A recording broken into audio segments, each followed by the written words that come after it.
زیادہ جنت میں جائیں. اتنا بڑا محشر جناب, اتنے سارے لوگ جمع ہوں, کہیں نامہ اعمال کھلے, کہیں نامہ اعمال تولے جائیں, کہیں پل صراط, کہیں حوض کوثر. یہ سارا منظر, یہ ساری محفل کیوں سجائی جا رہی ہے؟ ہائے ہائے ہائے سبحان اللہ. ایک شاعر نے کہتے نا تواڈی پنجابی وچ گلی مکا دی, کہتے فقط اتنا سبب ہے انعقاد بزم محشر کا. There is only one reason, ایک ہی وجہ ہے یہ محشر کیوں سجایا جا رہا ہے. فقط اتنا سبب ہے انعقاد بزم محشر کا. آقا تمہاری شان محبوبی دکھائی جانے والی ہے. دنیا کو دکھانا بھی تو ہے نا.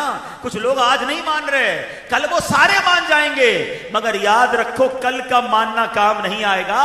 مبارک ہو انہیں جو آج مان رہے ہیں. اور انہی کو بریلی کے تاجدار نے سمجھایا, کیا کہتے ہیں؟ انہیں جانا انہیں مانا رکھا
کرتے ہیں. آؤ میں بتاتا ہوں کہ قیامت کا دن کیسا ہوگا. حضور علیہ الصلوۃ والسلام نے اس دن کی ڈیٹیل اپنی حدیثوں میں خود بیان کر دی. نبی پاک علیہ الصلوۃ والسلام کی خصوصیت یہ ہے کہ روز قیامت سب سے پہلے آپ ہی روضہ مبارک سے باہر تشریف لائیں گے. سبحان اللہ. جیسے ہی آپ قبر انور سے باہر آئیں گے, فوراً 70,000 فرشتے تعظیم کے لیے, سبحان اللہ, احترام کے لیے حاضر ہو جائیں گے. میرے حضور کا پروٹوکول کیسا ہوگا کہ 70,000 فرشتے گھیرا ڈالے ہوں گے, پھر آپ کی خدمت میں براق پیش کیا جائے گا. میرے حضور اس براق پر سوار ہو کر میدان محشر میں تشریف لائیں گے. اللہ اکبر. سنو تو صحیح شان کیسی ہوگی. خود فرماتے ہیں انا سید ولد آدم یوم القیامہ, یعنی قیامت کے دن میں تمام اولاد آدم کا سردار ہوں گا. ایک روایت میں فرمایا انا اولہم خروجا, قیامت کے دن سب سے پہلے قبر انور سے میں باہر تشریف لاؤں گا. وانا قائدہم اذا وفدوا, جب سب بارگاہ الہی میں پیش ہو جائیں گے میں ان کا پیشوا ہوں گا. وانا قائدہم اذا وفدوا وانا خطیبہم اذا انصتوا, جب سب خاموش ہو جائیں گے میں ان کا خطیب ہوں گا. وانا مستشفعہم اذا حبسوا, جب انہیں روک لیا جائے گا, حساب شروع نہیں ہو رہا ہوگا, میں ان کی شفاعت کروں گا. وانا مبشرہم اذا ایسوا, جب سب مایوس ہو جائیں گے میں ان کی شفاعت کروں گا. وانا مبشرہم اذا ایسوا الکرامۃ والمفاتیح یومئذ بیدی, اس دن بزرگی اور عزت بھی میری ہوگی اور جنت کی چابیاں بھی میرے ہاتھ میں ہوں گی. وَأَنَا أَكْرَمُ وَلَدِ آدَمَ عَلَىٰ رَبِّي, اور میرے رب کریم کی بارگاہ میں تمام اولاد آدم سے بڑھ کر عزت بھی میری ہوگی. اور فرمایا اس روز 1000 خادم میرے ارد گرد یوں ہوں گے جیسے بکھرے ہوئے موتی ہوں گے. حدیث پاک میں فرمایا بِيَدِي لِوَاءُ الْحَمْدِ, قیامت کے دن حمد کا پرچم میرے ہاتھ میں ہوگا. تحتی آدم فمن دونہ, حضرت آدم علیہ السلام اور ان کی اولاد, چاہے وہ نبی ہو, چاہے وہ رسول ہو, چاہے وہ ولی ہو, سارے کے سارے اولاد آدم میرے اس پرچم کے نیچے ہوں گے. اللہ اکبر. اب تصور کیجئے قیامت کا دن ہوگا جب یہ زمین تانبے سے بدل دی جائے گی, جہنم قریب کر دی جائے گی, سورج 10 سالوں میں جتنی گرمی برساتا ہے اس ایک دن وہ ساری گرمی جمع کر دی جائے گی, سروں کے قریب کر دیا جائے گا,